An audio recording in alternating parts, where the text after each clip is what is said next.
Here are 10 unexpected results of the Trump tariff revolution. Number 1. Trump has accidentally attacked the US. Think about it. Tariffs are taxes paid by buyers, not sellers, buyers. So what Trump did was hit US buyers with a fat tax on all the stuff they want to buy.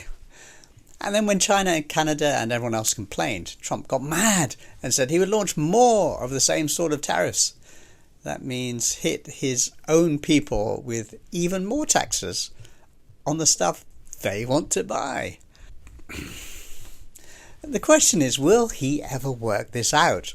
Or will he just keep taxing and taxing his people into total bankruptcy? Who knows? Number 2, Americans are already poorer and will soon notice the loss of $6 trillion from stock markets means there's less money in the savings portfolios of everyone, especially in the US. Among China's 1.4 billion people, there are only about 200 million individual share investors, a small proportion. In contrast, most Americans, about 60% of all Americans, own shares. Number 3, Trump is aiming financial weapons at the wrong target. He thinks he has hit East Asian companies. He doesn't realize that Apple makes most of the phones and laptops in China. Nike makes a lot of its stuff in Vietnam. And Walmart makes stuff in China and India and elsewhere. Trump is hurting America's biggest companies.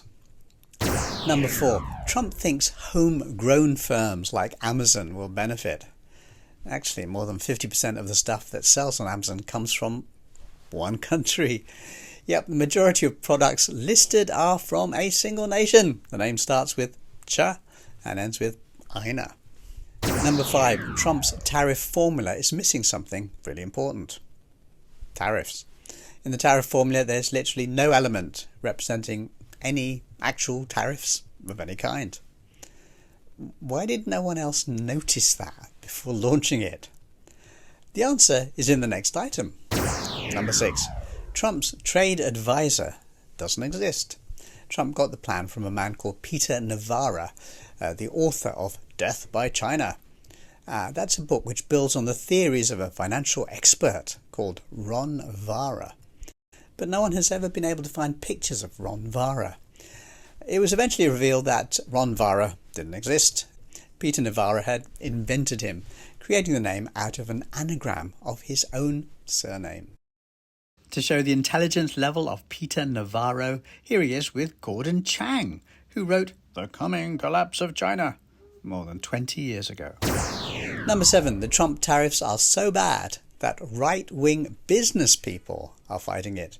Today, it was revealed that a major right-wing business group is suing Donald Trump, particularly to stop the tariff plan on Chinese imports, which is the part of the plan that most damages world trade.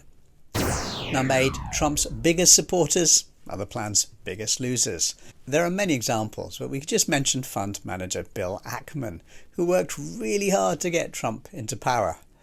And yesterday wrote, "We are heading for a self-induced economic nuclear winter." A nuclear winter means the sort of environment that exists after a nuclear war. So something like this. Bill Ackman, incidentally, grandly declared before the election that his decision to support Trump was made with careful forethought. "I assure you that I have made this decision carefully, rationally, and by relying on as much empirical data as possible." Now, Ackman is probably the most quoted person sounding warnings. Today he called for a pause of at least a month or 60 or 90 days before the tariffs are implemented. Number 9, America has made itself friendless. Some places have been slavishly, embarrassingly servile to the USA. The obvious ones are Japan, South Korea, UK, and Taiwan. All 4 of them have been targeted by the new scheme. No friends left. And finally, number 10. Some of the brightest minds in finance are declaring this move is a mistake that must be corrected. It's the biggest economic mistake in 95 years, said Jeremy Siegel of Wharton. This is the moment to own up to a colossal mistake and change course, said Sir Richard Branson on X. Otherwise, he added, America will face ruin for years to come. Pretty serious stuff. This AI video has just gone viral on TikTok, showing Chinese manufacturing transplanted to the US. It was made for laughs, but it delivers a serious message. Many people in the rich West are not going to want to do the sort of work that people in Asia do. They're also not going to want to do the hours that Asians work. Here in Hong Kong, we made this cartoon that shows how the quintessential American company, Apple, actually makes its computers in China. The tariffs mean that the cost of the laptops and phones, which are already very high, will shoot up for American consumers. And if Trump succeeds in moving Apple manufacturing to the US, they'll become completely unaffordable for anyone. But although our tendency is to look at things with a funny angle, there is a serious story here. I spent time in recent days talking to Eastern and Western business people, and two of them were actually on Zoom meetings with their HQs while they were talking to me. The news is not good. They were cancelling literally hundreds of thousands, in some cases millions, of orders from factories in China, Cambodia, Vietnam and elsewhere. So that's going to mean job losses. The economies in Asia will be hit. They'll be hit hard for at least a year. Expect negative data from now on. But the long-term picture is very different. The US is isolating itself from the world.